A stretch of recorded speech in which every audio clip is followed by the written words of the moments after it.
Hi, and welcome. You're listening to the X22 Report. My name is Dave, and this is episode 618, and today's date is March 17th, 2015. And for those people who are celebrating St. Patrick's Day, happy St. Patrick's Day to you. And the title of this episode is China Dumps U.S. Treasuries While European Allies Join China's Development Bank. Let's get right into the economic collapse news. Now, we've been talking about Greece for quite a while right now. Nothing has been resolved. There's still an ongoing battle with the ECB and Greece. And we can see right now that Greece needs cash. It needs money coming in to pay for its interest payments. And we see Greece needs about 2 billion euros by Friday in order to make the payment to the IMF. And right now it seems that the Greek Prime Minister Tsipras is going to be visiting Moscow on April 8th after being invited to talk with Russian President Putin. And who knows, maybe he will hit him up for the funds they need or make some type of deal where they can actually exit the euro. And what we're seeing here is that if Greece goes ahead and decides, you know what, we're done with the Eurozone. We're just going to write off all this debt. We're going to go ahead and go with Russia, go with China. They're going to bail out the banks. They're going to lift the ban on food, on the agricultural products. And again, they're going to help us spur economic growth inside the country, get people back to work, and drive Greece to a prosperous future. Now, if this does occur, and people have been calling this the Tsipras virus, Italy and Spain will most likely follow if Greece exits the Eurozone. And this is coming from the Greek defense minister saying, yes, if Greece decides to leave the Eurozone, most likely, from everything that he's been hearing, Italy and Spain, and I wouldn't be surprised if other countries look at this and say, well, wait a minute. First of all, the ban on the agricultural products have been lifted. They exited the euro. Greece is doing much better now. They wrote off their debt, and economic growth is occurring. This will spread throughout Europe. And we can see many of these countries that are in a depression right now, like Italy, like Spain, like France, like Portugal, and many others that it's spreading to. They are going to look at this and say, hey, we should do the same thing. And this is what the Eurozone, the central bankers, are most worried about. They do not want this to occur. Now, here in the United States, everything here is one big illusion. They're trying to keep it alive. They don't want people looking around America. They don't want people to understand that people are on the streets. People have lost their homes. People have lost their jobs. And we can see from things and stats that are coming out, it's getting worse as time goes on. It's not getting better. It's not improving, even though they're continually giving us these fantastic statistical numbers. Again, these are just manipulated numbers they can do whatever they want with. If they don't want to count people, they don't, and the numbers look better. And this is exactly what they're doing. But right now, 1 in 3 U.S. families, they are now classified as the working poor. That means you are working, but you're still poor. And the harder you work, it doesn't get any better. You can't make more money. And we're starting to see this because as time goes on and as people lose their high-paying jobs from those corporations like Dell and Sony, and from the financial institutions like Wells Fargo, Bank of America, they lose their jobs in the factories, and they can't find the same exact work, or they've been managers in retail or working in retail sales, and they cannot find a job. They take a job that's lower in pay, which makes it harder to survive. And we're starting to see this spread throughout the United States. It's not getting better. It is actually getting worse. And for the minorities, it's 10 times worse. And this is coming from the U.S. Census Bureau data for 2013, shows that 10.6 million out of 32.6 million U.S. working families have incomes under the 200% of the official poverty level. And as time goes on, it is getting harder and harder for people to survive. I mean, if we look at the food stamps right now, what are we seeing? Well, the people that are receiving the SNAP program, the Supplemental Nutrition Assistance Program, we have seen that it has surpassed the 46 million for the 39th straight month in a row. It is not going anywhere, and actually as time goes on, this number is going to increase, because as more and more corporations lay off, people cannot find work. Because everything that we talk about, look at manufacturing, look at the real estate industry, look at the retail industry. If these unemployment numbers are absolutely true, and they show the state of the economy here in the United States, we would see a complete expansion of everything. Retail would be doing incredible. Stores wouldn't be closing. The housing market would be booming at this time. But what are we seeing? We're seeing the opposite happen. Factories would be producing because people would be buying. The Baltic Dry Index would be shooting up. We are not seeing that. And again, the Baltic Dry Index is the raw material that the factories use, but we are not seeing this whatsoever.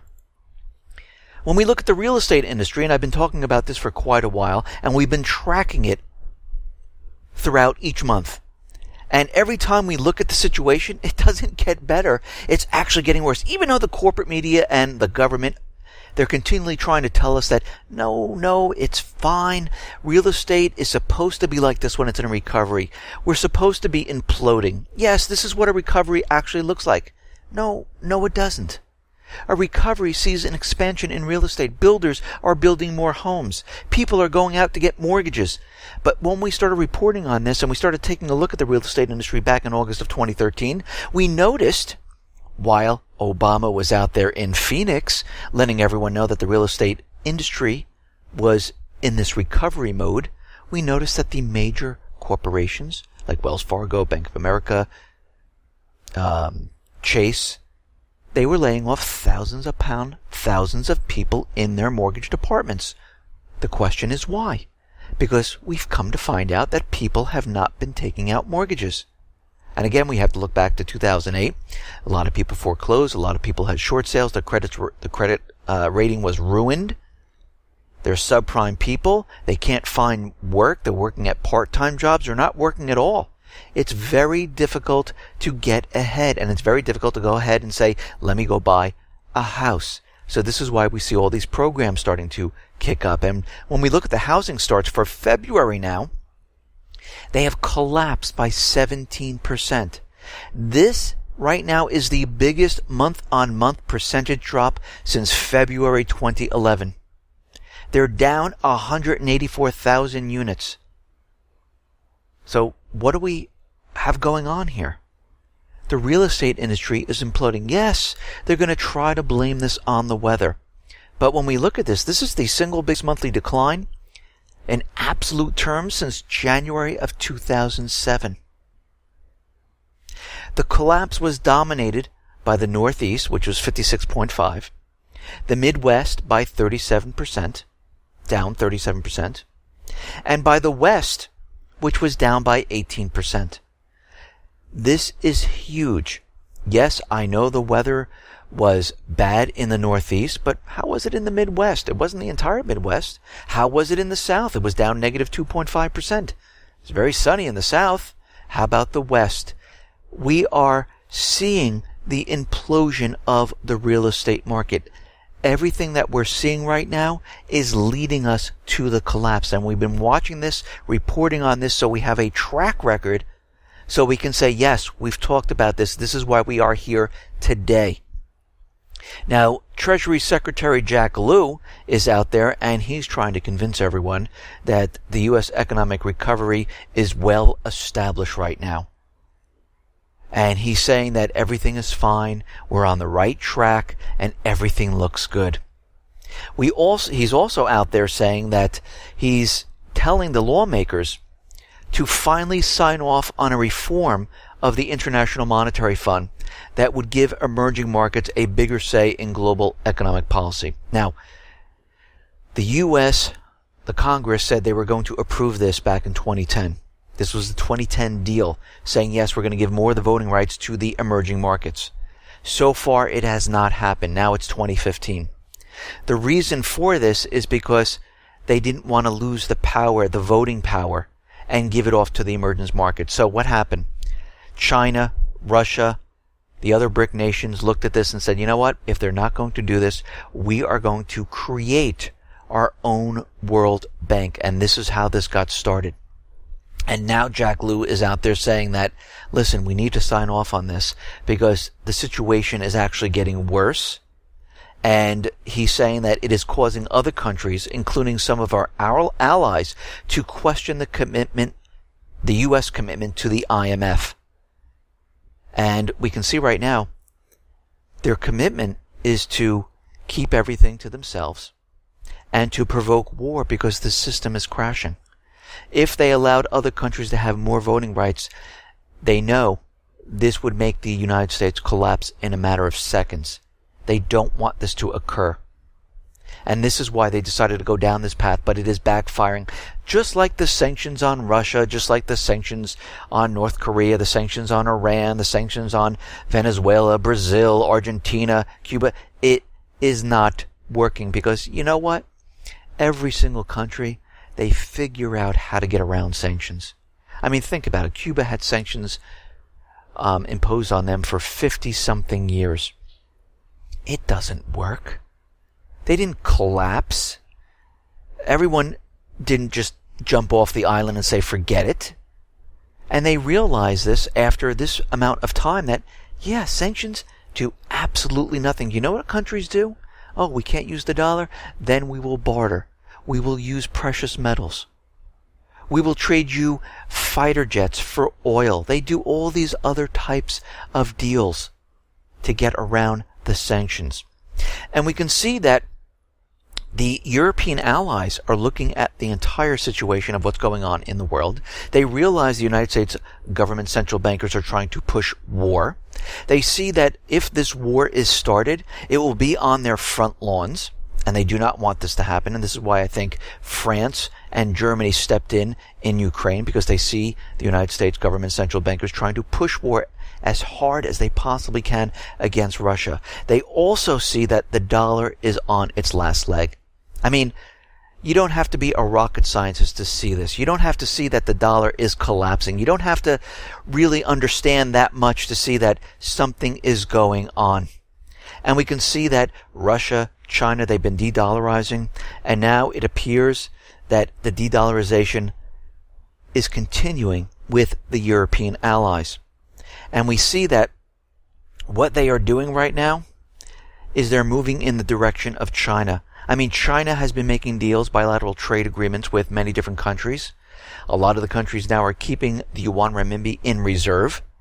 And we can see that now, from the start with UK joining the China-led infrastructure bank, we see other countries now doing the same thing. We see France, Germany, Italy have agreed to join the development bank as a pivot to Asia. And because they see the writing on the wall. They know what's going to happen here. They know they need to protect their countries. And we see Australia was on the fence. Oh, we don't know. We're going to have to think about it. But as soon as the UK said, yes, we're doing this, Australia said, you know what? We're with you. We're going to do the same thing. Now, the US has to look at this and say, what in the world are they thinking? They better stay with us. But they're not. Because when something is collapsing, it's every man for themselves. And we see that each one of these countries are looking out for their best interests, not for the United States. The United States is going to end up isolated, even though they're trying to isolate Russia and pretty soon China. Actually, they're containing China. And that's what Obama continually says. But this leaves the Obama administration with three options.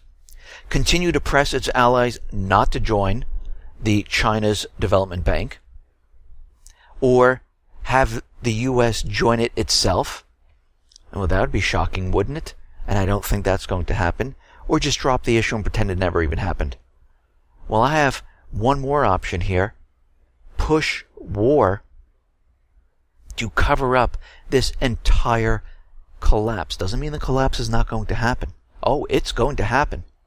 They're just going to blame it on other people, other countries, other groups.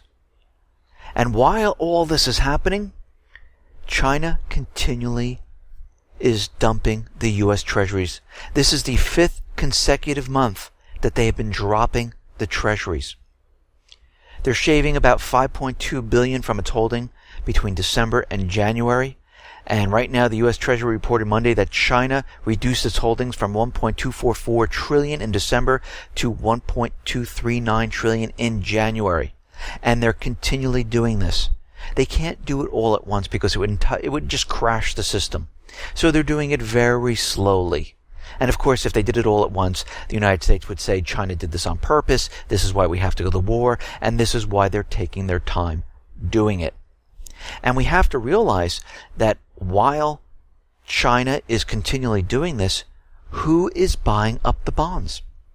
Well, we understand the Fed, the central banking system, was pushing QE, and they were buying all the treasury bonds that Russia, China, and other nations were dumping. Now they've been spreading it out. Japan's picking up the slack. Belgium is picking up the slack. The banks here in the United States are picking up the slack and buying U.S. treasuries. So has QE actually ended? No, what they did was diversify it out of the Fed. They're still funneling the money into all of these areas, but the Fed itself is not directly doing it. So QE actually really didn't end. And a billionaire, Sprott, is warning that mother of all collapses is coming if the central bank stops buying bonds. And again, as these countries continually sell, the banks around the country, Belgium, Japan, and other areas, they're all taking up the slack. Once they decide, okay, enough's enough, we're not doing it, and one, say Japan stops, say Belgium stops, we're not doing it anymore, we have a major problem. And pretty soon, the Fed basically is really going to own all these bonds. And no other nation will owe them. They're just going to drop all of it. Russia is continually releasing the treasuries, selling them back because they're trying to separate themselves completely. And Angela Merkel right now, looking at the entire situation, is moving closer to Russia. And she is looking to strengthen the cooperation with China. And they want to open up new opportunities, especially in the IT sector. Since China now has dropped a lot of the IT manufacturers here in the United States, Germany's looking at this and saying, you know something? We can step in right now and fill that void. So we see a lot of countries now working with China, and we see the United States is being left out. And all of this is occurring because the people in power, the government, the central bankers, their one objective right now is to continually prop the system up any way they possibly can by pushing the troops into different area and pushing the dollar on people by force if need be, which they've been doing for quite a while, and by trying to push war to cover up what is about to happen. And when I say what's about to happen, that is an economic collapse. And we're getting closer and closer to the situation. Now, I talk about Obamacare quite a bit, and we understand that Obama is out there and he's telling everyone, oh, look what I've done. I've insured more Americans, and less people don't have health insurance at this point. And when he's spouting out his figures, they're kind of wrong. I mean, he just spouts out anything he wants to. And the Obama administration basically lied on Monday, on March 16th, when it said that it had reduced the percentage of healthcare uninsured Americans from 20.3% down to 13.2%. The real figures are 14.6% reduced down to 12.9%. Because we have to remember, when Obamacare was first coming in, they dropped everyone's health insurance. This is where he's getting that ridiculous number. And he's saying, look at all the people that are uninsured, the 20%.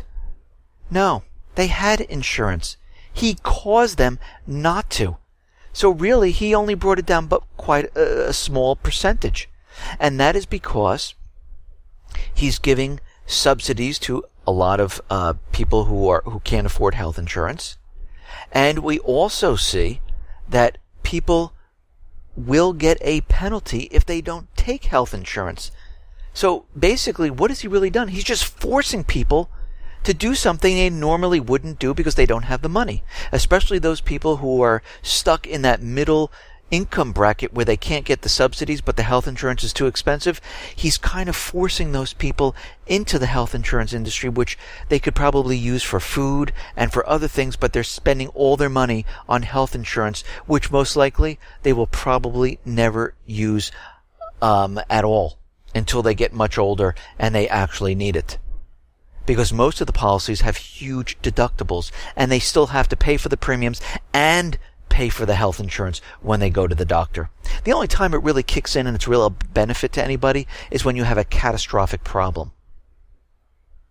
And we can see that he promised back in 2008 that his plan, the Affordable Care Act or Obamacare, he was going to reduce the uninsured rate down to 0%. And guess what? It did not happen. Actually, it is very difficult to force every single person onto health insurance, especially when they don't even have the money. They'd rather take the penalty at this point than go ahead and pay for the health insurance because it's a lot cheaper. Now, I want to take everyone back in time to when Obama was running for president, and right after he became president, how the White House press secretary Robert Gibbs said the following. And this is back in October of 2009. Understanding what this president has done is institute the very toughest ethics and transparency rules of any administration in history. I think the president has returned to a stance of transparency and ethics that hasn't been matched by any other White House. The president believes strongly in transparency, the transparency in that way in the best policy. And the reason why I'm saying all this is because the White House did something very interesting. They decided to void the federal regulation that subjects its office of the administration to the Freedom of Information Act. So when a request comes in now, they do not have to hand over anything. Now, it's very interesting. This just so happened during the period of Hillary Clinton's email scandal, where she had a private server. And I'm sure a lot of the government people have a private server because they don't want people looking into all the things they're not supposed to be doing. And we can see right now, this administration is moving further and further away from the people, from the Constitution. And it's becoming a secretive government entity where there is no transparency. Do I believe there was transparency before? Not at all. Everything was not transparent whatsoever. And now we can see the situation is actually getting worse. I mean, this is completely out of step with the president's supposed commitment to transparency. This is a critical office, especially if you want to know, for example, how the White House is dealing with email, for instance. This office has operated under the Freedom of Information Act for 30 years. And now, all of a sudden, they decided to shut it down. I don't think they should be allowed to shut it down. I think there should be Freedom of Information Act on the entire government. Because there's nothing in the Constitution that says the government is allowed to keep secrets from the people. The people give them power. The only reason they're there is because of us. And we need to know what is going on. Because as we can see, there's a lot of corruption. There's a lot of things that these people are doing behind closed doors. And they're pretending that it's all for the betterment of the people. Well, we're starting to find out what basically we knew for a long time, that mostly everything they're doing is not for the betterment of the people, for the country. It is the betterment for themselves. They're the ones who are benefiting from the actions they are doing and not the people here in the U.S. They might be in this illusion that they are working for the people, but you know what? They are not. They wouldn't have to hide something. They wouldn't have to set up a private email. They wouldn't have to get rid of the Freedom of Information Act if they were on the up and up and doing things for the American people. And we can see right now that what we are seeing right now is the next step in closing down an open society. We are headed in this direction, and we are going to continually head in this direction. Now, we talked about this before. We understand that the FBI, local police forces have these cell towers, these airplanes that go over that spoof a cell tower and get your information. You have no knowledge of it whatsoever. And we can see the Central Intelligence Agency played a critical role in helping the Justice Department develop technology that scans the data from thousands of U.S. cell phones at a time. It was part of their secret high-tech alliance between the spy agency and domestic law enforcement, according to people familiar with the work.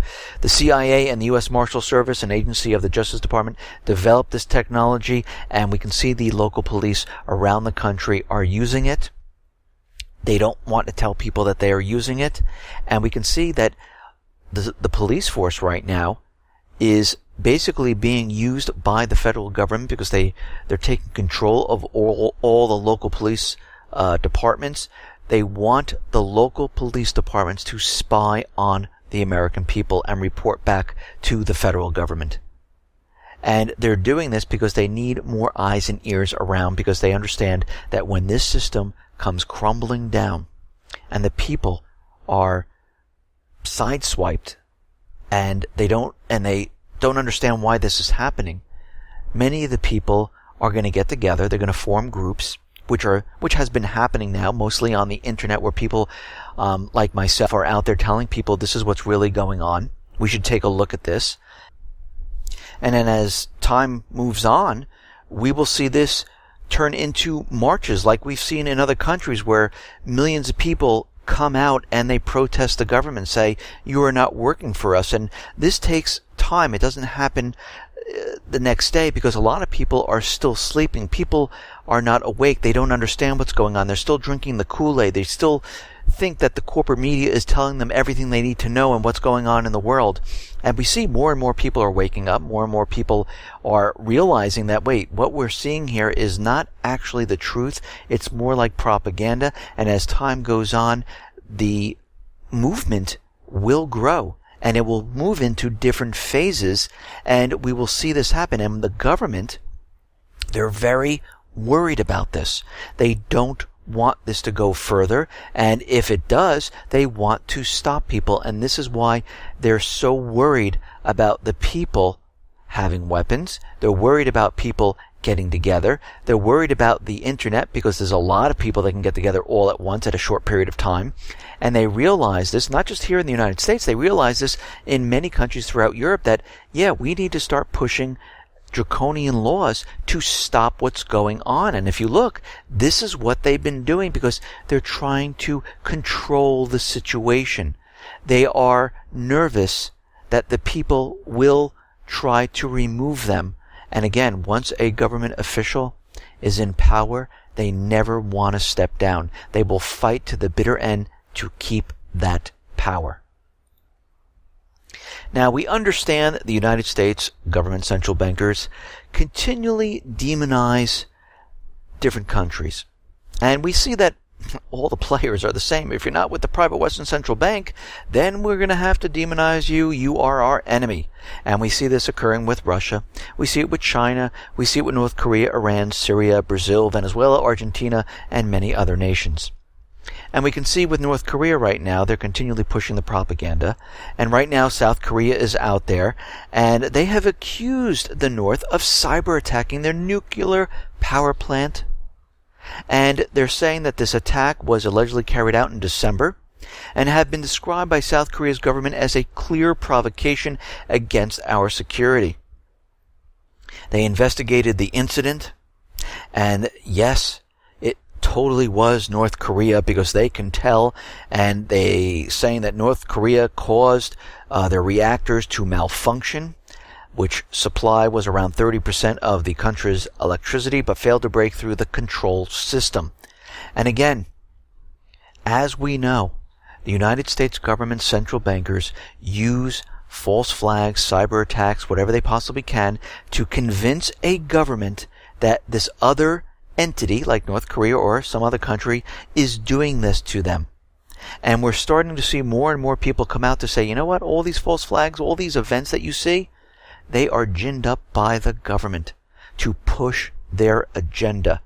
And as we can see with Kaspersky and other antivirus companies, the code in most of these refers back to the NSA. And we're starting to see this more and more. Now, China now has surpassed Germany to become the world's third largest arms exporter. More than 68% of Chinese exports went to Pakistan, Bangladesh, and Beijing also sold major arms to about 18 African states. And we can see that wherever the United States is supplying arms, China is also supplying arms to the opposite people in that area. And again, what we are seeing right now is that China is growing. And we can see that their military is growing. Their currency is going to be looked at to become one of the reserve currencies. We see many of the European allies moving towards China, and this is not going to sit well with the United States government central bankers at all. They are going to look at the situation, and they are not going to let this happen one way or another. I mean, they've already started with a regime change with the umbrella protests, and they're going to continually try to do this in China.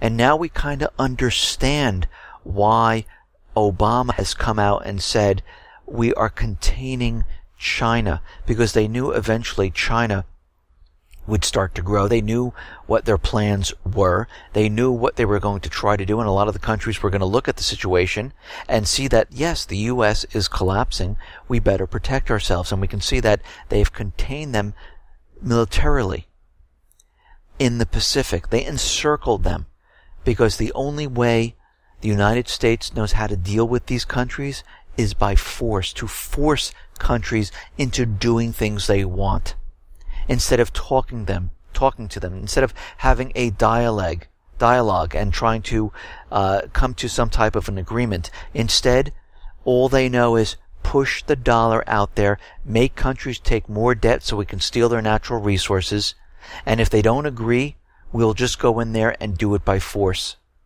either by a regime change or bringing military in there and having a military operation. Look what's going on in the Middle East.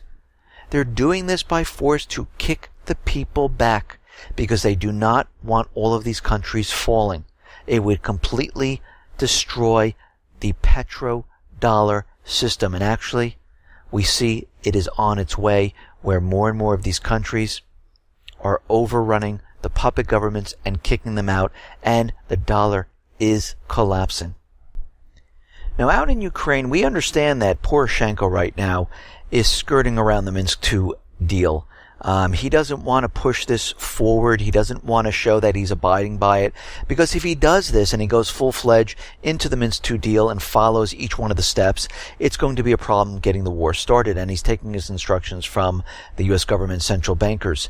And we can see that he's trying to stall, and he's not trying to move too fast in completing any one of the steps. And if he stalls any further, the U.S. government might come in and say, listen, we told you to start the war. What are you doing? Set up a false flag. And if you can't do this, we're just going to remove you from your position. We've done this with many other leaders around the world. Look at Saddam Hussein. Look at Gaddafi. So if you don't cooperate, you will be removed if you do not do what we say.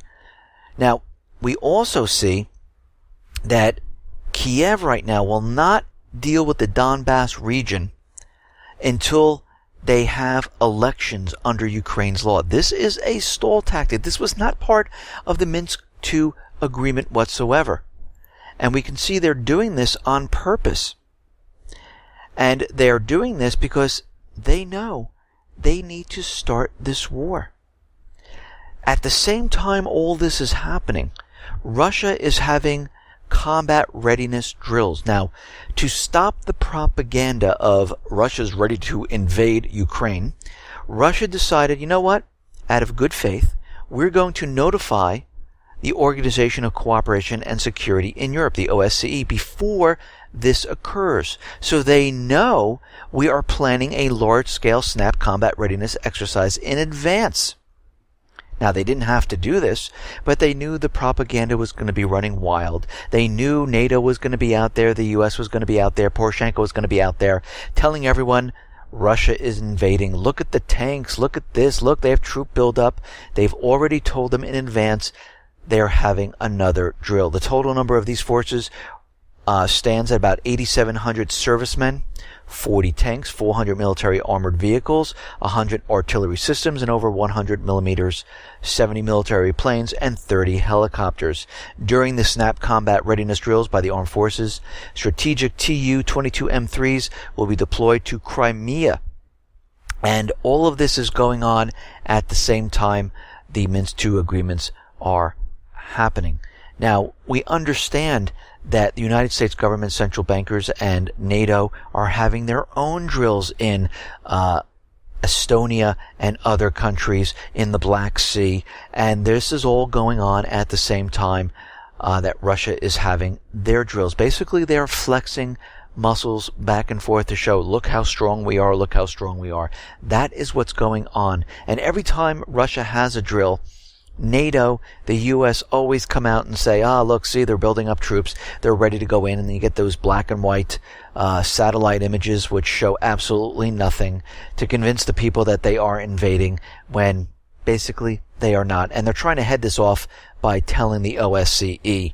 Now, we see that Kiev wants more pressure on Moscow. They're saying they want more sanctions. They want more pressure. Why? Because they want Russia to return Crimea. And with more pressure, Russia is going to say, you know what, you're right. There's so many sanctions on us. There's so much pressure. Here's Crimea. We're sorry we've taken it.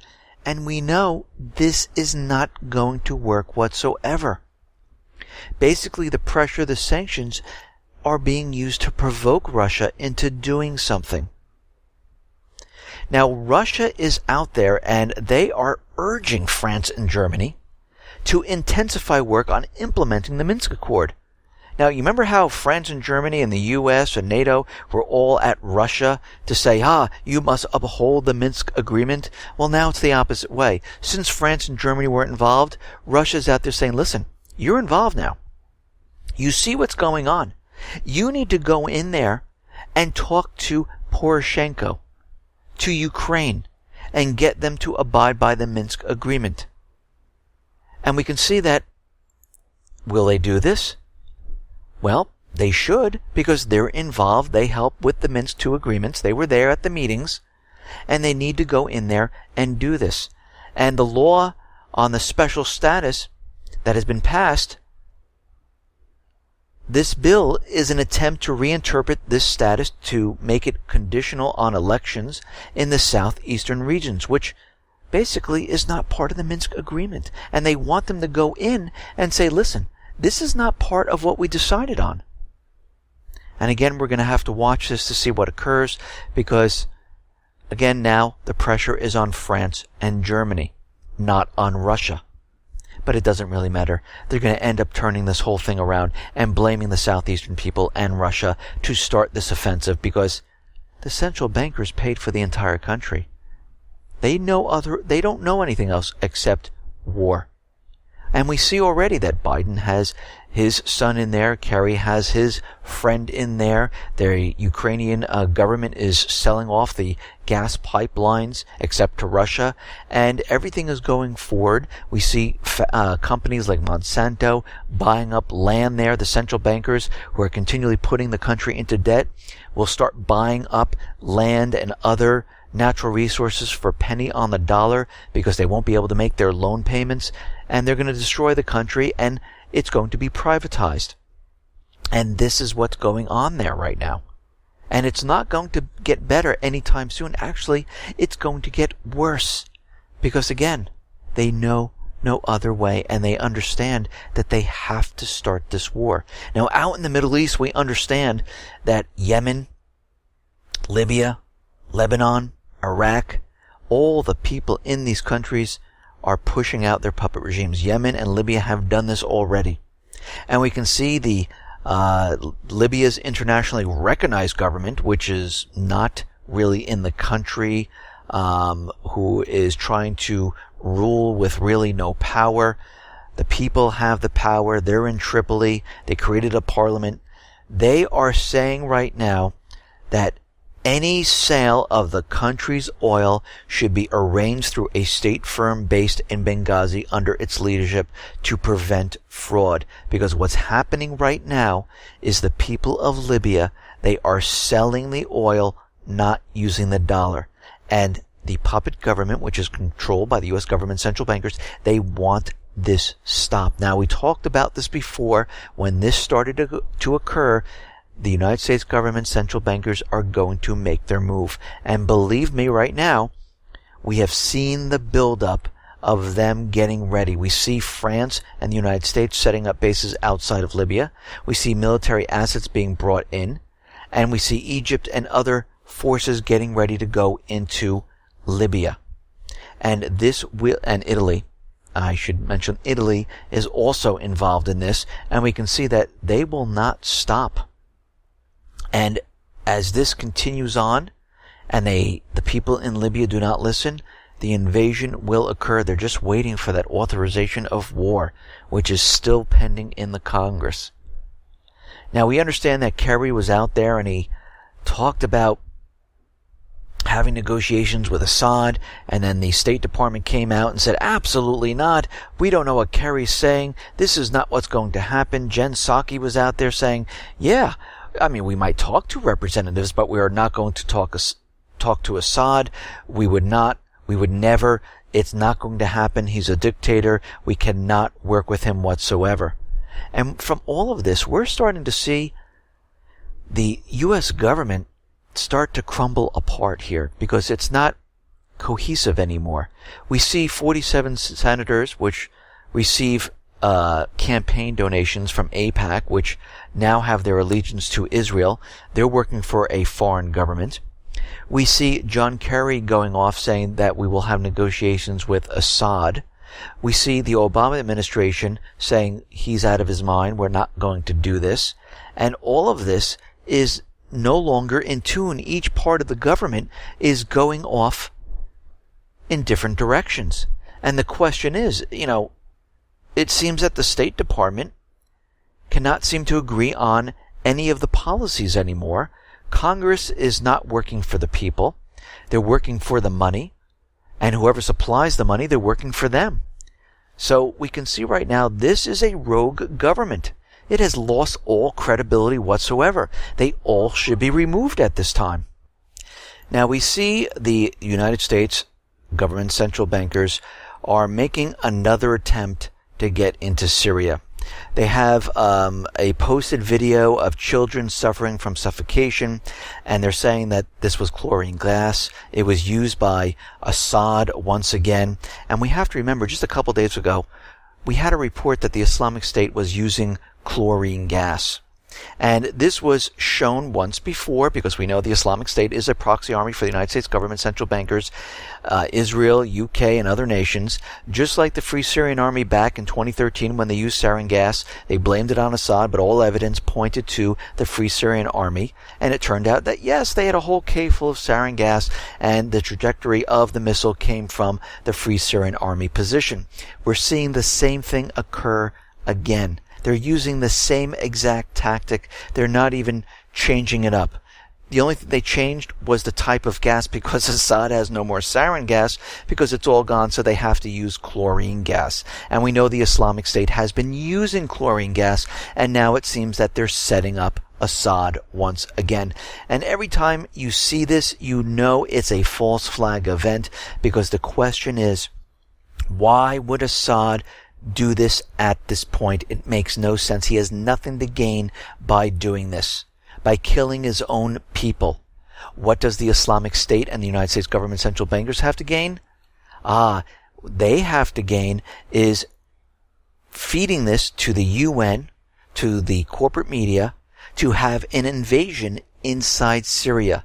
And this is what they have to gain, and it seems that they're doing the same exact thing over and over, trying to get a different response. And you know the definition of insanity? Doing the same thing over and over and trying to get a different response, which you never do. And this, again, is not going to work. Now, Judicial Watch has obtained records from the Florida Department of Law Enforcement that indicates Al-Qaeda terrorists who helped plan several U.S. attacks, including plots to bomb Oprah Winfrey studios, detonate nuclear devices in multiple U.S. cities, was a confidential source informant of the United States government. And we've seen this time and time again, and we've always known that all of these false flags that we are seeing right now are created by the government to make the people do what they want. And most of these people are patsies, informants, which they pay to have this done. And we're going to see more of these events occur as time goes on, because they're putting in place the main event that will help take all eyes off the central bankers and place it on Russia, China, the Islamic State. And we can see this is what they've been planning for quite a while. Now, we know that the Islamic State is a proxy army, and we've seen in the past that the United States government central bankers have been dropping weapons, ammunition, supplies to the Islamic State, and we're seeing helicopters do this, we're seeing planes do this, and there was another plane drop of ammunition helping the Islamic State once again. And we can see that this is being done all the time now. Actually, right in the open. I don't even think the United States government central bankers even care if someone notices, because they're getting so desperate to start this war, it doesn't even matter at this point. And we can see the authorization for war is still pending in the Congress. There's no movement. And we can see still in Saudi Arabia, the embassy has stayed closed for another day. It looks like they might be planning something in here to push the authorization of war. Now, if it's not in Saudi Arabia, it will be in another location, or maybe even the United States. But we're going to have to watch the situation. It's very interesting that the embassy has stayed closed now for 3 days, and we'll have to watch this to see what occurs. Listen, everyone, thanks a lot for listening. Be well, be safe, and especially be prepared. Thanks a lot.